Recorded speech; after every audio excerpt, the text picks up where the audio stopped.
स्वागत है आप सभी का।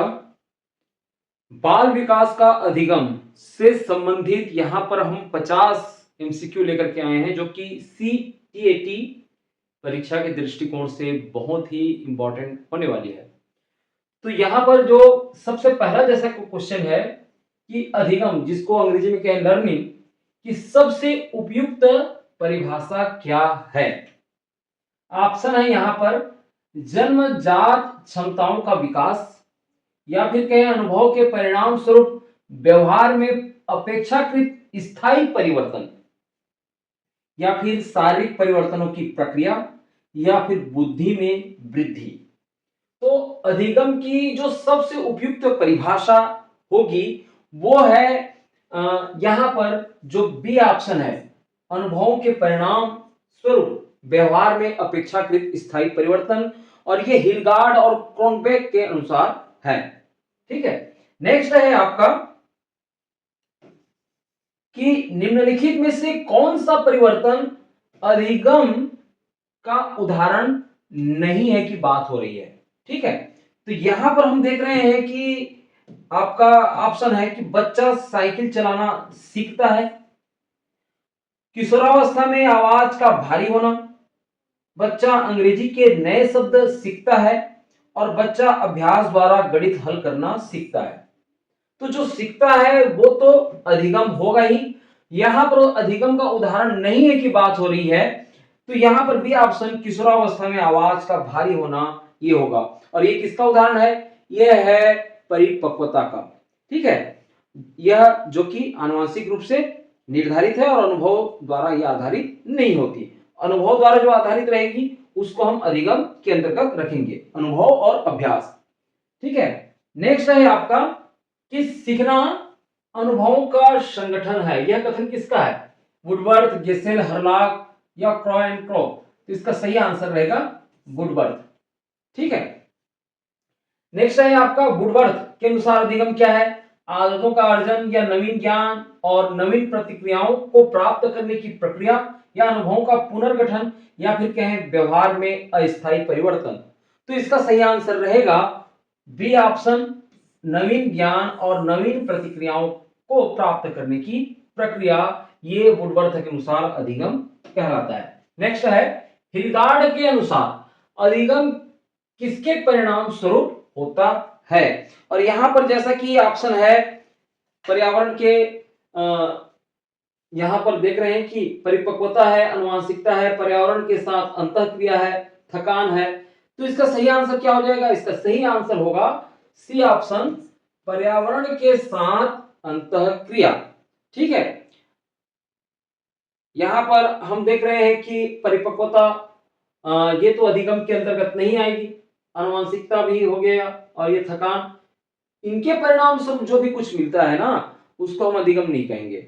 हमें अनुभव और अभ्यास, ये दो शब्द हैं, इसके अनुसार से जो हमारे व्यवहार में स्थायी परिवर्तन की बात होती है उसे ही हम अधिगम कहेंगे। नेक्स्ट है कि अधिगम की कौन सी विशेषता बताती है कि यह जीवन पर्यंत चलता है। जीवन पर्यंत चलता है तो सीखना उद्देश्यपूर्ण है, या सीखना संपूर्ण जीवन चलता है, या फिर कहीं सीखना सक्रिय है, या सीखना अनुकूलन है। तो बी ऑप्शन क्या हो जाएगा? सीखना संपूर्ण जीवन चलता है, जीवन पर्यंत यानी जीवन भर चलने वाली प्रक्रिया। ठीक है, नेक्स्ट है आपका कि सीखना सार्वभौमिक है। इसका क्या अर्थ है? सीखना सार्वभौमिक है, केवल मानव सीखते हैं, या समस्त जीवधारी सीखते हैं, या केवल बाल्यावस्था में सीखते हैं, या केवल विद्यालय में सीखते हैं। देखिए अक्सर मैं बोलता हूं कि केवल शब्द जैसा कि आ गया तो फिर हम उसको इग्नोर करेंगे, केवल की बात नहीं होती है ना। सार्वभौमिक है, समस्त जीवधारी सीखते हैं, इसका मतलब। ठीक है, नेक्स्ट है आपका कि अधिगम की किस विशेषता के अनुसार बालक को स्वयं सीखने की प्रक्रिया में भाग लेना चाहिए। तो यहां पर है सीखना विवेकपूर्ण है, सीखना सक्रिय है, सीखना विकास है, सीखना अनुकूलन है। तो यहां पर देखिए, यहां पर जो ए ऑप्शन है सीखना विवेकपूर्ण है, इसका मतलब क्या है? समझकर सीखना रटने की तुलना में अधिक स्थायी और प्रभावी होता है। ठीक है, तो विवेकपूर्ण है। ठीक, विवेक व्यवहार से जुड़ा हुआ शब्द है, और व्यवहार में स्थायी परिवर्तन की बात करते हैं हम, अधिगम को लेकर के। ठीक, तो नेक्स्ट है आपका अगला कि सीखना उद्देश्यपूर्ण है। इसका क्या तात्पर्य है? मतलब सीखना अनायास होता है या फिर सीखना हमेशा ही किसी आवश्यकता या उद्देश्य की पूर्ति के लिए होता है, या फिर सीखना यांत्रिक होता है, या सीखना रटने पर आधारित होता है। तो इसका सही आंसर हो जाएगा जी हाँ, बी ऑप्शन, सीखना हमेशा किसी आवश्यकता या उद्देश्य की पूर्ति के लिए होता है। ठीक है, अब देखते हैं यहां पर कि अगला प्रश्न है, सीखना विवेकपूर्ण है, इसका क्या अर्थ है?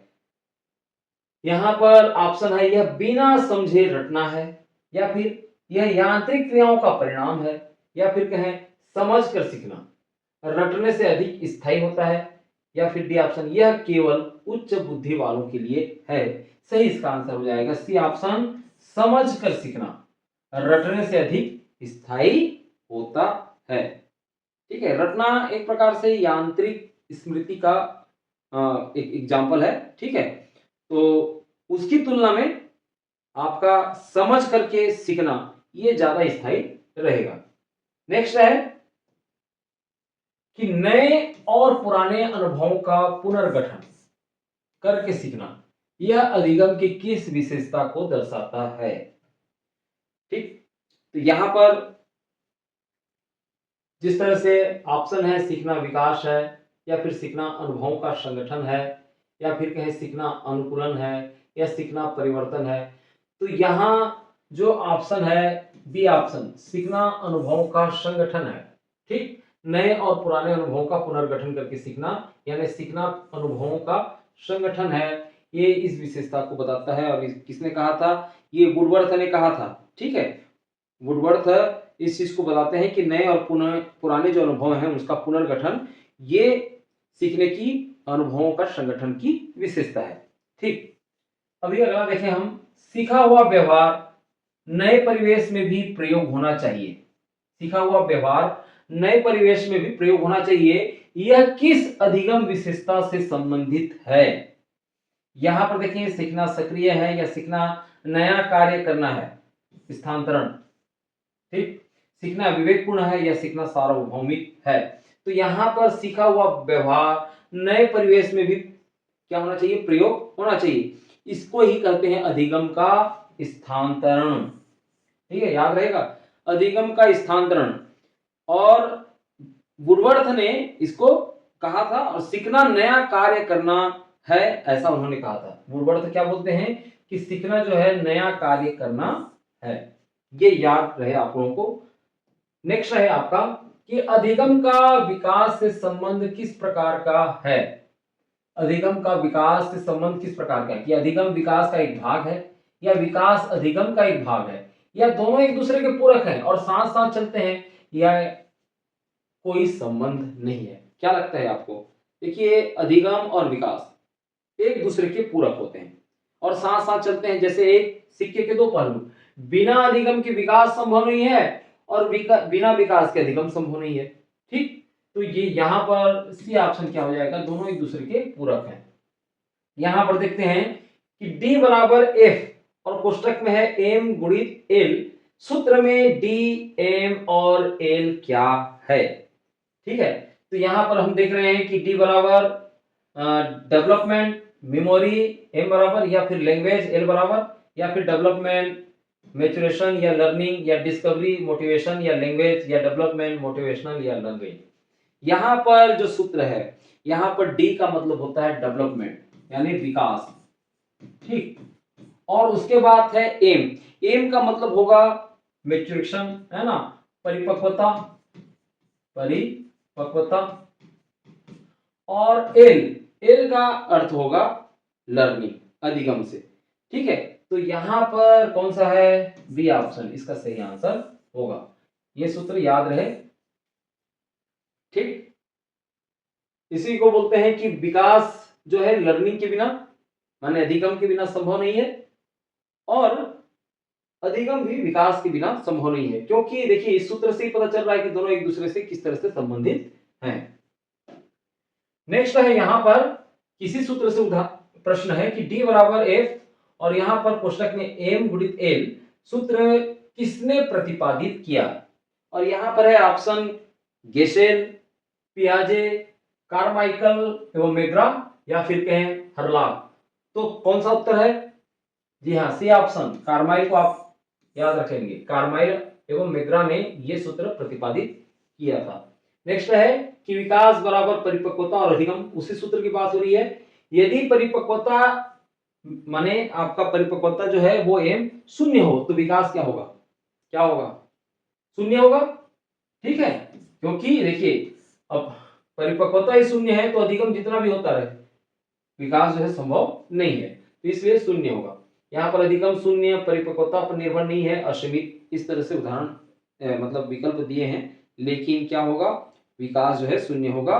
ठीक, बिना तत्परता के अधिगम संभव नहीं है। ठीक, बिना परिपक्वता, बिना तत्परता के कोई अधिगम संभव नहीं होता। नेक्स्ट है यहाँ पर गेसेल। गेसेल के अनुसार विकास में पर्यावरण की भूमिका क्या है? पर्यावरण की क्या भूमिका होनी चाहिए गेसेल के अनुसार? देखिए यहाँ पर ऑप्शन है विकास की मूल श्रृंखला उत्पन्न करना, या विकास में सहायता करना, गति देना, परंतु मूल श्रृंखला उत्पन्न नहीं कर सकता, या फिर कहीं विकास को पूर्णतः नियंत्रित करना, या विकास में कोई भूमिका नहीं। यहां पर आप देख रहे हैं कि गेसेल के अनुसार विकास में पर्यावरण की भूमिका, तो पर्यावरण विकास में सहायता करता है, गति दे सकता है, परंतु विकास की जो मूल श्रृंखला उत्पन्न नहीं कर सकता, मतलब यह आनुवंशिक होती है। तो ये यहां पर बी ऑप्शन इसका सही आंसर होगा। नेक्स्ट है कि व्यक्ति तब तक अधिगम नहीं कर सकता जब तक वह अधिगम के लिए तैयार न हो। यह कथन किसका है? गेसेल का है, या फिर कहें पियाजे का, या फिर कहें हर्लॉक का, या फिर कहें वुडवर्थ का? तो सही इसका आंसर है सी ऑप्शन, हर्लॉक ने ये चीज कहा था, व्यक्ति तब तक अधिगम नहीं कर सकता जब तक कि वह अधिगम के लिए तैयार न हो। नेक्स्ट है कि हर्लॉक के अनुसार अधिगम की समय सारणी किस पर निर्भर करती है? विकासात्मक तत्परता, या फिर कहीं स्कूल की नीति, या शिक्षक की इच्छा, या अभिभावकों की इच्छा? यहां पर क्या लगता है आपको? यहां पर जो सही इसका आंसर है विकासात्मक तत्परता। अभी जैसे कि इसके पहले प्रश्न में है ना दिया था, क्या दिया था? इसके पहले प्रश्न में क्या है कि अधिगम तब तक वो नहीं हो सकता व्यक्ति का जब तक कि वो अधिगम के लिए तैयार ना हो, तो वही है विकासात्मक तत्परता। ठीक, नेक्स्ट है कि विकास की एक निश्चित सीमा होती है, यह किसके अनुसार है? विकास की एक निश्चित सीमा होती है, गेसेल एवं केटेल, या फिर कहें हर्लॉक, या फिर कहें पियाजे, या फिर कहें स्किनर? तो ये इसका सही आंसर हो जाएगा गेसेल एवं केटेल। विकास की एक निश्चित सीमा होती है, ये गेसेल एवं केटेल ने कहा था। नेक्स्ट है कि केटेल के अनुसार अधिगम किसके द्वारा सीमित होता है? सामाजिक परिवेश, या फिर कहें व्यक्ति की अंतर्निहित गुण, जैविक क्षमता, या फिर कहें विद्यालय का वातावरण, या फिर कहें शिक्षण विधि? तो केटेल के अनुसार अधिगम किसके द्वारा सीमित होता है? व्यक्ति के अंतर्निहित गुण, जैविक क्षमता, ये भी ऑप्शन इसका सही आंसर होगा। ठीक है, और जैसे कि 2 माह के शिशु को चलाया नहीं जा सकता, क्योंकि अब देखिए यहां पर अधिगम किसके द्वारा निर्धारित हो रही है? व्यक्ति के अंतर्निहित गुण, जैविक क्षमता है ही नहीं, उसका मांसपेशी उतना मजबूत है ही नहीं, तो वो कैसे सीख पाएगा? ठीक है, तो ये इस प्रकार से है। अगला जैसा कि प्रश्न है कि 2 माह के शिशु को चलना नहीं सिखाया जा सकता, यह किस सिद्धांत को दर्शाता है? तो यहाँ पर वही बात आ गई कि विकास की सीमा, या फिर अधिगम की सार्वभौमिकता, या सीखना विकास है, या सीखना उद्देश्यपूर्ण है? तो यहाँ पर ये ऑप्शन विकास की सीमा ये रहेगा। ठीक है, अधिगम किसके द्वारा सीमित होता है? तो ये आपका विकास की सीमा, जिसको ही परिपक्वता पर निर्भरता कहते हैं, और मांसपेशियां एवं तंत्रिका तंत्र जो है परिपक्व नहीं है। ठीक, तो 2 माह के शिशु को चलना न सिखा पाना ये विकास की सीमा में आएगा। नेक्स्ट है कि उद्दीपन, स्टिमुलेशन के अभाव में बच्चे के विकास पर क्या प्रभाव पड़ता है? विकास तीव्र होता है, या फिर कहें आनुवंशिक क्षमताओं का विकास अवरुद्ध हो सकता है, या कोई प्रभाव नहीं पड़ता, यह विकास स्वतः होता है उद्दीपन के अभाव में। बच्चे के विकास, उद्दीपन के अभाव में आनुवांशिक क्षमताओं का विकास अवरुद्ध हो सकता है। ये बी ऑप्शन इसका सही आंसर होगा। ठीक है, नेक्स्ट है कि जंगली बच्चों, जिसको फेरल चिल्ड्रन कहेंगे, के अध्ययन से क्या सिद्ध होता है? विकास पूर्णतः आनुवांशिक है, या फिर कहें अधिगम और सामाजिक अनुभवों का अभाव विकास को रोकता है, या फिर विकास के लिए केवल भोजन आवश्यक है, या कोई प्रभाव नहीं। आपको इस प्रश्न को पढ़ते समय मोगली की बात याद होनी चाहिए। मोगली है ना, तो मोगली जो है भाषा नहीं सीख पाता, वो तो जंगली जानवरों की भाषा सीखा रहता है ना। तो जंगली बच्चों के अध्ययन से ये क्या सिद्ध होता है कि अधिगम एवं सामाजिक अनुभव के विकास, अधिगम एवं सामाजिक अनुभवों के अभाव विकास को रोकता है। ये भी ऑप्शन इसका सही आंसर होगा। ठीक है, भाषा और सामाजिक व्यवहार तो पूर्णतः हम देखें जंगली बच्चों में ये उतना विकास ये नहीं हुआ रहता। ठीक है, उनको मौका ही नहीं मिलता उस चीज का। अगला है कि गेसेल के जुड़वा अध्ययन सीढ़ी चढ़ना से क्या निष्कर्ष निकला? अभ्यास के बिना परिपक्वता के भी सीखा जा सकता है, या फिर परिपक्वता जिसको तत्परता कहें हम के बाद अधिगम अधिक प्रभावी होता है, या फिर सभी बच्चे समान गति से सीखते हैं, या अभ्यास की कोई आवश्यकता नहीं। तो यहां पर जो बी ऑप्शन है, परिपक्वता के बाद अधिगम अधिक प्रभावी होता है। गेसेल का जो जुड़वा अध्ययन है, सीढ़ी चढ़ना जो अध्ययन है, तो उससे क्या निष्कर्ष निकलता है कि परिपक्वता या जिसको हम तत्परता के बाद बोले, अधिगम अधिक प्रभावी और कम समय में होता है। फिर बाद में जो है बच्चे को जब सिखाया जाता है तो बच्चा जो है फिर जल्दी सीख जाता है। तो यदि इस चीज को आप जानना चाहते हैं तो आप कमेंट कीजिए, हम इसके लिए एक अलग से वीडियो बनाकर लाएंगे। बी ऑप्शन इसका सही आंसर होगा। फिर है आपका स्पिट्ज के अनाथालय अध्ययन ने क्या सिद्ध किया? अनाथालय में बच्चों का विकास तीव्र होता है, या फिर कहें उद्दीपन वंचित वातावरण में बौद्धिक एवं सामाजिक विकास विलंबित होता है, या फिर कहें अनाथालय की शिक्षा सर्वोत्तम है, या कोई प्रभाव नहीं। तो स्पिट्ज के अनाथालय अध्ययन ने क्या सिद्ध किया? वो ये सिद्ध किया कि उद्दीपन वंचित वातावरण में बौद्धिक एवं सामाजिक विकास विलंबित होता है। अब प्रश्न कुछ ऐसा कर देगा कि उद्दीपन वंचित वातावरण में बौद्धिक एवं सामाजिक विकास विलंबित होता है, ये किसने निष्कर्ष निकाला या किसने सिद्ध किया? तो आपको ये याद रहना चाहिए स्पिट्ज। ठीक, नेक्स्ट है आपका कि विकास और अधिगम में मूलभूत अंतर क्या है? विकास संकीर्ण है और अधिगम व्यापक, या फिर कहें विकास परिपक्वता और अनुभव और अधिगम मुख्यतः अनुभव। ठीक है, अधिगम में मुख्यतः अनुभव की बात करें तो विकास परिपक्वता और अनुभव दोनों एक समान है, या फिर कहें अधिगम व्यापक है और विकास संकीर्ण है। क्या आप सोचते हैं इस चीज को लेकर के? तो विकास जो है परिपक्वता और अनुभव। ठीक है, यहां पर विकास जो है परिपक्वता धन अनुभव, और अनुभव क्या है? ये व्यापक है, अधिगम में मुख्यतः अनुभव ही आता है। ठीक है, तो यहाँ पर भी ऑप्शन इसका सही आंसर होगा। यहाँ पर हम जैसा कि देख रहे हैं कि अधिगम और अनुभव है ना, यहाँ पर जो अधिगम जो है ये व्यापक हो जाता है, और यहाँ पर अनुभव जो है वो थोड़ा संकीर्ण हो जाता है। संकीर्ण मतलब अधिगम के अंतर्गत ही अनुभव शामिल है, और विकास जो है परिपक्वता और अनुभव दोनों से ये होता है। फिर नेक्स्ट है कि निम्नलिखित में से कौन सा विकास का उदाहरण है? बच्चा गणित का नया सूत्र सीखता है, ये विकास है, या फिर किशोरावस्था में लड़के की आवाज भारी होना, या फिर बच्चा साइकिल चलाना सीखता है, या फिर बच्चा अंग्रेजी का नया शब्द याद करता है। तो देखिए विकास डेवलपमेंट किसको कहेंगे? डेवलपमेंट यहाँ पर ये जो बच्चा का नया सूत्र सीखना होता है ये तो अधिगम हो गया। ठीक है, ये भी बच्चा साइकिल चलाना सीखता है, ये भी अधिगम है, नया शब्द याद करता है, ये भी अधिगम है।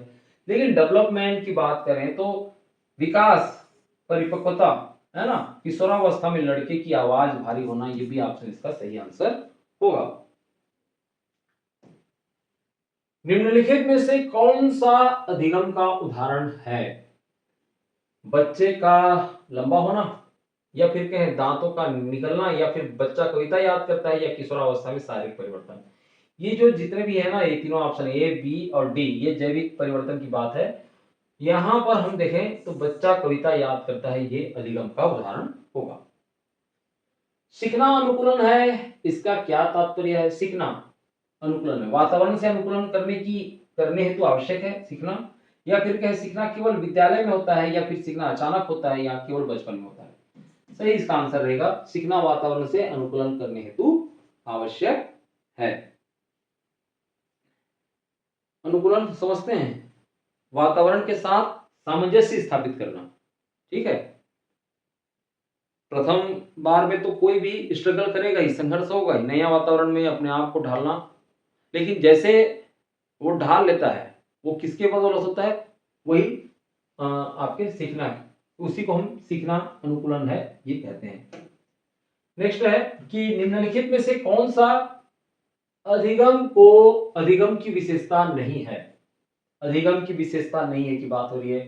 सीखना जन्मजात होता है, यानी वही अधिगम जन्मजात होता है, या फिर कहीं सीखना अनुभवों का संगठन है, या सीखना सक्रिय होता है, या सीखना उद्देश्यपूर्ण है। तो सीखना जन्मजात होता है। देखिए जन्मजात कैसे होगा, है ना? सीखना जन्मजात नहीं होता, उसको अनुभव से आता है अधिगम। ठीक है, तो यहाँ पर ए ऑप्शन, सीखना जन्मजात होता है, ये विशेषता नहीं है। फिर आगे देखें, सीखना विकास है का अर्थ क्या है? विकास आगे चलकर रुक जाएगा, या सीखने से शारीरिक और मानसिक विकास होता है, या फिर कहें विकास और अधिगम एक ही है, या फिर सीखना विकास को रोकता है। तो यहाँ पर विकास और अधिगम एक तो नहीं है, है ना? यदि एक रहता तो क्या कहना चाहिए, एक रहता तो फिर अलग अलग शब्द की आवश्यकता ही नहीं है ना? तो यहाँ पर सीखना विकास है का अर्थ क्या होगा? यहाँ पर सीखना विकास है मतलब शारीरिक और मानसिक विकास होता है, ये इसका मतलब है बी ऑप्शन। नेक्स्ट है कि पढ़ने के कौशल को केवल पुस्तक पढ़ने में नहीं बल्कि संकेत ईमेल पढ़ने में भी प्रयोग करना, यह किस अधिगम विशेषता का उदाहरण है? यही कि सीखना सक्रिय है, या सीखना नया कार्य करना है जिसको स्थानांतरण बोलते हैं, या फिर कहीं सीखना अनुकूलन है, या सीखना उद्देश्यपूर्ण है। बताइए। देखिए इसके पहले भी हमने इस चीज को बताया था, सीखना नया कार्य करना है यानी अधिगम का स्थानांतरण। हम कुछ भी विद्यालय में सीख रहे हैं, आखिर उसका उपयोग हमारे दैनिक जीवन में वो चीज प्रयोग में लाने का है। व्यवहार में स्थायी परिवर्तन इसी को कहते हैं, है ना? तो जब व्यवहार में स्थायी परिवर्तन होता है ना, वही अधिगम है। रट करके कोई परीक्षा पास कर लिया वो अधिगम नहीं होता। अगला है कि विकास की दिशा अपेक्षाकृत पूर्वानुमेय यानी पहले से अनुमान लगाना होती है, जबकि अधिगम व्यक्ति विशेष में भिन्न है। यह किस अंतर को दर्शाता है? विकास की दिशा अपेक्षाकृत पूर्वानुमेय है और अधिगम व्यक्ति विशेष में भिन्न होता है। तो ये विकास और अधिगम की प्रकृति को बता रहा है, या फिर इसके आधार को बता रहा है, या फिर दिशा को बता रहा है, या फिर समय को। देखिए ये इसका सी ऑप्शन क्या होगा, इसका सही आंसर होगा विकास और अधिगम की दिशा को बता रहा है।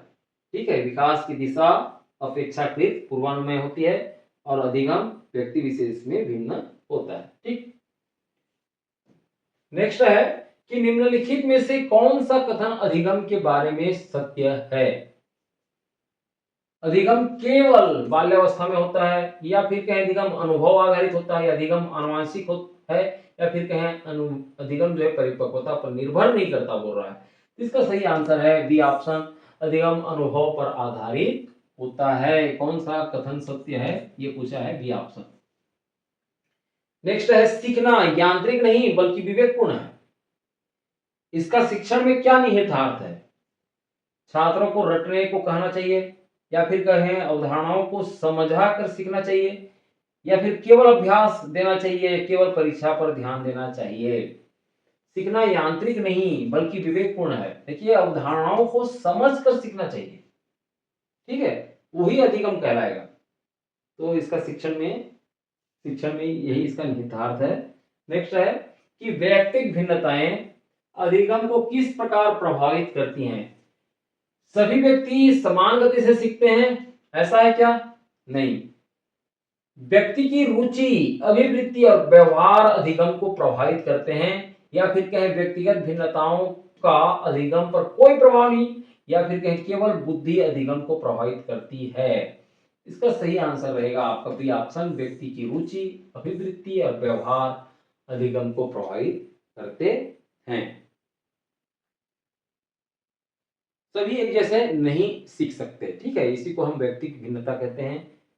एक चित्र था कि एक वृक्ष था, वृक्ष पर चढ़ने की प्रतियोगिता, उसमें बंदर, भालू, चिड़िया, मछली, कछुआ, सांप, इस तरह से ये लाइन से खड़े थे और सबसे पहले किसको जो है वृक्ष के ऊपर चढ़ना है। तो ऐसे विधि से हम किसी का सही आकलन नहीं कर सकते। क्यों? क्योंकि सब में विविधताएं हैं। तो हमको देखना पड़ेगा व्यक्ति की रुचि, अभिवृत्ति और उसका व्यवहार, वो अधिगम को प्रभावित करती है। 4 वर्ष से पहले पढ़ना सिखाना अक्सर विफल क्यों होता है? उससे पहले क्योंकि बच्चा आलसी होता है, ये कहें, या फिर कहें आंखों की मांसपेशियां एवं मस्तिष्क परिपक्व नहीं होते, ये कहेंगे, या फिर कहें शिक्षण विधि खराब होती है, या बच्चे को रुचि नहीं होती। देखिए 4 वर्ष से पहले यदि आप पढ़ाना शुरू करते हैं तो आंखों की जो मांसपेशियां हैं और मस्तिष्क की जो तंत्रिकाएं हैं वो पर्याप्त रूप से परिपक्व नहीं होती, और इसी को ही हम क्या बोलते हैं? विकास की सीमा। विकास की सीमा कहा जाता है, ठीक। तो यहां पर भी ऑप्शन इसका सही आंसर होगा। नेक्स्ट है आपका कि निष्क्रिय श्रोता बनकर गहन सीखना संभव नहीं है। निष्क्रिय श्रोता मतलब ठीक से ना सुनना बनकर के गहन सीखना संभव नहीं है। यह अधिगम की किस विशेषता पर आधारित है? यही कि सीखना सक्रिय है, या फिर कहें सीखना उद्देश्यपूर्ण है, या सीखना सार्वभौमिक है, या सीखना अनुकूलन है। इसका सही आंसर है ए, सीखना सक्रिय है। निष्क्रिय श्रोता बनकर के गहन सीखना संभव नहीं है, इसी बात को बता रहा है कि सीखना सक्रिय है, ठीक। परीक्षा में उत्तीर्ण होना और विषय में रुचि, ये अधिगम की किस विशेषता से संबंधित हैं? यही कि सीखना सक्रिय है, या फिर कहें सीखना उद्देश्यपूर्ण है, या फिर कहें सीखना विकास है, या फिर कहें सीखना सार्वभौमिक है। तो यहां पर हम देख रहे हैं कि परीक्षा में उत्तीर्ण होना, ये तो हो गया आपका बाह्य अधिगम को बता रहा है ना। और विषय में रुचि यानी आंतरिक की बात हो गई, और ये दोनों क्या है? दोनों अधिगम का उद्देश्य है ना। तो सीखना उद्देश्यपूर्ण है, ये इसका सही आंसर होगा, ठीक।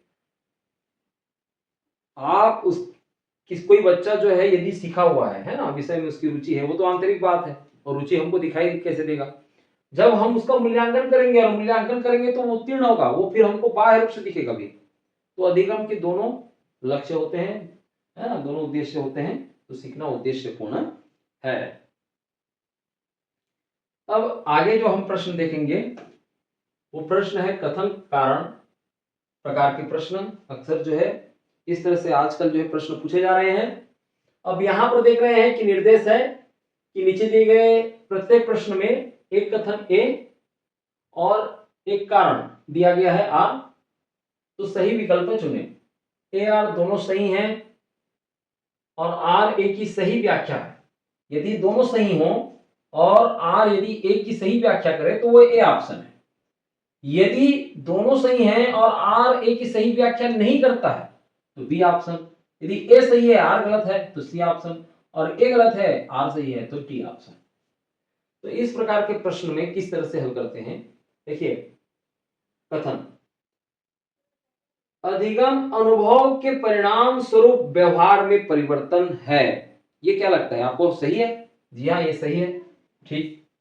फिर है आपका थकान, बीमारी या नशे के कारण होने वाला व्यवहार परिवर्तन भी अधिगम है। नहीं, ये तो नहीं है, ठीक है। यानी पहला सही आया और आर जो है गलत आया, तो कौन सा ऑप्शन इसका सही होगा? सी ऑप्शन, ठीक है। ये सही है, आर गलत है। फिर है आगे विकास और अधिगम दोनों एक दूसरे के पूरक हैं। एक दूसरे के पूरक हैं। विकास के बिना अधिगम नहीं, अधिगम के बिना विकास नहीं, तो ये सही है। फिर आगे देखें इसका कारण कि विकास परिपक्वता पर अधिक निर्भर है जबकि अधिगम अनुभव पर। दोनों मिलकर के समग्र विकास करते हैं, ये भी सही है। तो क्या हम कहें, जैसे दोनों सही आ जाता है ना, तो क्या हम कहें कि ए की सही व्याख्या कर रहा है आप, ठीक है, और यदि सही व्याख्या कर रहा है तो वो ए ऑप्शन आएगा। तो विकास और अधिगम एक दूसरे के पूरक हैं और विकास परिपक्वता पर अधिक निर्भर है और अधिगम अनुभव पर, तो दोनों मिलाकर के समग्र विकास करते हैं, ये सही व्याख्या कर रहा है, तो इसलिए ए ऑप्शन इसका सही आंसर होगा। नेक्स्ट है, यहां पर हम जैसा कि देख रहे हैं वही चीज है, कथन कारण से संबंधित प्रश्न। यहां पर कथन में है, गेसेल के जुड़वा अध्ययन से सिद्ध हुआ कि प्रारंभिक अभ्यास अत्यंत आवश्यक है। और दूसरा जो इसका कारण जो बताया गया है इसमें कि जिस बच्चे को पहले सीढ़ी चढ़ना सिखाया गया उसने अधिक प्रभावी सीखा।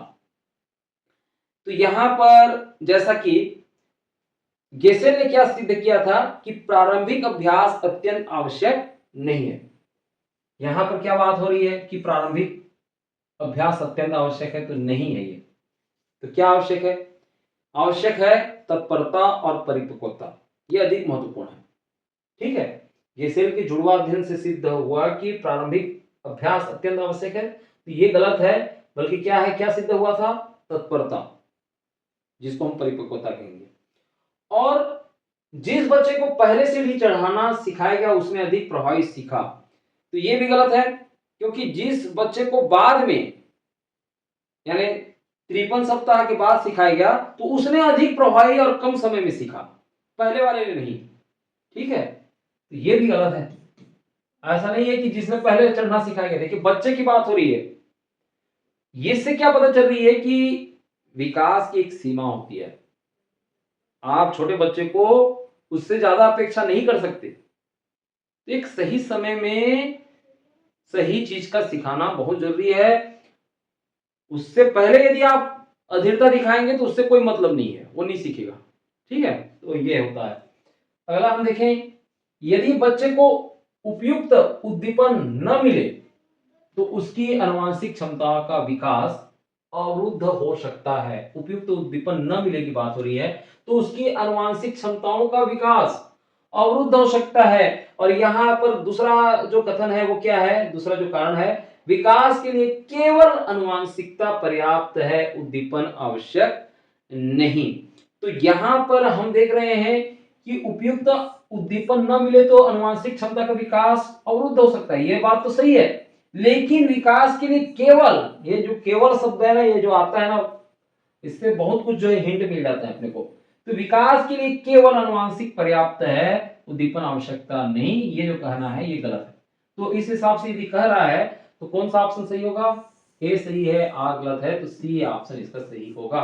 और इसके लिए हम यदि देखें दोनों गलत हैं, तो फिर ये यहाँ पर कोई भी इस पे नहीं बना है ना। ऐसा प्रश्न जो दोनों ही प्रश्न है तो इसमें बोनस अंक मिल जाएगा, ठीक है। कौन सा सही है कहने से कोई नहीं है सही, ठीक। ये प्रश्न ही त्रुटिपूर्ण है। यदि कहीं पर ऑप्शन ये रहेगा कि दोनों गलत है तो उसको हम सही मान लेंगे। नेक्स्ट है आपका, वही कथन कारण से संबंधित है कि व्यक्ति तब तक अधिगम नहीं कर सकता जब तक वह तैयार न हो। यह हर्लॉक का यह कथन विकास की सीमा को रेखांकित करता है। ये जो ऑप्शन है इस तरह से, इसको हर्लॉक का तत्परता सिद्धांत भी कहते हैं। और क्या कहता है वो कि विकास की एक सीमा होती है और वो समय सारणी को ही रेखांकित करती है कि इस समय के बाद उसको ये आ जाएगा, ये आ जाएगा, ये आ जाएगा, ठीक है। तो ये जो है ये बिल्कुल सही है, चलो ये सही है।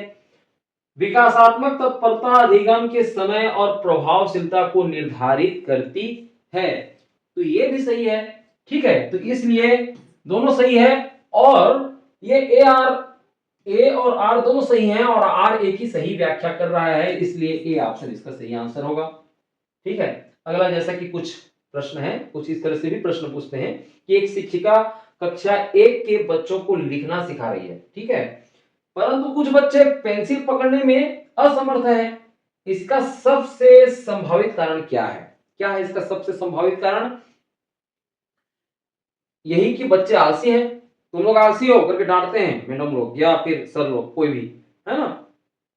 तो देखिए, ये तो सही कारण नहीं है कि बच्चे की सूक्ष्म मांसपेशियां पर्याप्त परिपक्व नहीं है। ये इसका सही कारण है, बी ऑप्शन। आगे भी देखिए, शिक्षण विधि गलत है या फिर बच्चों को लिखने में रुचि नहीं है। यहाँ पर बी जो है इसका सही कारण है, संभावित कारण। ठीक, नेक्स्ट है कि एक बच्चा जंगल में पला बढ़ा पाया गया, उसे भाषा एवं सामाजिक व्यवहार में अत्यंत कठिनाई थी। यह किसकी अनिवार्यता को दर्शाता है? ठीक है, यहां पर है ऑप्शन ए परिपक्वता, या फिर कहें अधिगम एवं सामाजिक अनुभव, या सी ऑप्शन है आनुवंशिकता, या फिर कहें डी शारीरिक स्वास्थ्य। तो यहां पर हम देख रहे हैं कि भाषा एवं सामाजिक व्यवहार में अत्यंत कठिनाई थी, तो अधिगम एवं सामाजिक अनुभव ये अनिवार्यता को दर्शाता है। ठीक है, नेक्स्ट है कि एक शिक्षक कक्षा में नए प्रकार के गणितीय सूत्र सिखाता है। कुछ बच्चे उसे तुरंत समझ लेते हैं और जबकि कुछ को अधिक समय लगता है। ये किस कारण से है? कि सभी बच्चों की बुद्धि समान होती है, या फिर व्यक्तिगत भिन्नताएं और तत्परता में अंतर, या शिक्षक ने अच्छी तरह नहीं पढ़ाया, या फिर कहें पाठ्यक्रम कठिन है। इसका सही आंसर है व्यक्तिगत भिन्नता। सभी बच्चे समान नहीं होते, कुछ बच्चे जल्दी सीखते हैं, कुछ धीरे सीखते हैं। और इसमें हम ये कहें कि हमारी शिक्षण विधि गलत है, तो ये नहीं है। शिक्षण विधि मतलब गलत नहीं है। हाँ, ये हो सकता है कि जो बच्चे जो है धीरे से सीख रहे हैं, उनके लिए कुछ सरल शिक्षण विधि का इस्तेमाल किया जाना चाहिए। ये सही है, अलग अलग शिक्षण विधि हो सकती है, लेकिन किसी शिक्षण विधि को गलत कह देना गलत होगा। ठीक है, तो ये क्या कहलाता है? व्यक्तिगत भिन्नता और तत्परता से ये संबंधित प्रश्न है ये। ठीक, नेक्स्ट है कि एक बच्चा 5 वर्ष की आयु में 2 अंक का गुणा सीखने में असमर्थ है, परंतु 7 वर्ष में आसानी से सीख लेता है। यह किस सिद्धांत को दर्शाता है? अधिगम की सार्वभौमिकता, या की है कि विकास की सीमा एवं तत्परता, या अधिगम में स्थानांतरण, या अधिगम का उद्देश्य। तो यही अभी बात हो रही थी, विकास की सीमा एवं तत्परता। ठीक है, परिपक्वता। एक विद्यालय में बच्चों को अत्यधिक कठिन पाठ्यक्रम दिया गया, जिससे अधिकांश बच्चे असफल रहे। शिक्षक को क्या करना चाहिए था? एक विद्यालय में बच्चों को अत्यधिक कठिन पाठ्यक्रम दिया गया, जिससे अधिकांश बच्चे असफल रहे, तो शिक्षक को क्या करना चाहिए था? उन्हें और अधिक दबाव देना, या फिर बच्चों की विकासात्मक तत्परता और क्षमता के अनुसार पाठ्यक्रम का चयन करना, या फिर कहें परीक्षा को आसान बनाना, या फिर बच्चे को रटने को कहना। इसका सही आंसर है बी ऑप्शन, बच्चों की विकासात्मक तत्परता और क्षमता के अनुसार पाठ्यक्रम को चयन करना। और इसी को ही क्या बोलते हैं? जेपीडी शब्द आएगा, जोन ऑफ क्या कहना चाहिए हिंदी में कि समीपस्थ विकास क्षेत्र। समीपस्थ विकास क्षेत्र मतलब वो क्या सीख पाएगा, उसका एक क्षेत्र होता है, उसके क्षमता के अनुसार ही हमको पाठ्यक्रम का चयन करना चाहिए। और इसको ये नहीं है कि बच्चों को असफलता की ओर मतलब धकेल दिया, ऐसा नहीं करना है, मतलब उसको असफल कर दिए, ऐसा नहीं। हमको जो है उसका सहयोग करना है, स्कैफोल्डिंग भी बोलते हैं, है ना? तो यही है जेडपीडी, मतलब उसकी क्षमता के अनुसार पाठ्यक्रम का चयन करना। तो आशा है आप लोगों को काफी कुछ मदद मिल गई होगी, है ना? बच्चा का जो विकास का अधिगम से संबंधित जो एमसीक्यू आएगा, उसमें बहुत सारे क्वेश्चन आपके बन सकते हैं, ऐसा मेरा मानना है। यदि आपको किसी प्रश्न में कोई कंफ्यूजन है तो आप हमें कमेंट कीजिए। यदि कोई त्रुटि हो गई तो उसके लिए क्षमा, और हमें जरूर इस चीज़ को इंगित कीजिए, अगली बार हम उसको सुधार करेंगे। हमारी तरफ से कोशिश थी कि पूरा पाठ्यक्रम इसमें बच्चे के विकास का अधिगम से वो लेकर आए। इसी तरह से हम और भी लाते रहेंगे, आप हमारे साथ जुड़े रहिए। नमस्कार।